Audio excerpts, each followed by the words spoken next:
This is the solution video to question 9, paper 2 from the TMUA 2020 exam.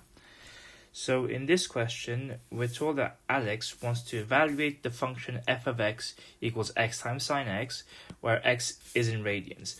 But the calculator only works in degrees. And then we're asked, what should Alex type into their calculator to correctly evaluate f of 4? So 4 times sine of 4. We're given a bunch of options here that correspond to the choices we have. Okay, so we've got two things here. We've got x times sine of x, but the calculator only works in degrees. So when Alex puts something, if tries to value sine of something in his calculator, then he has to make sure to convert the x in the sign into radians from degrees. But the x part has nothing to do with degrees. So if I type if I type 4 in this calculator, it doesn't matter whether my 4 is in degrees or radians. It's automatically going to give me the radian values because there's no conversion without any if there's no trigonometric function.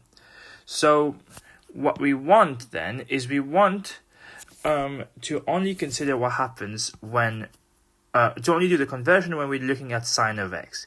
So typing 4 into the calculator without any trig functions does not generate any error. So what we want then is to evaluate 4 times sine of 4 radians.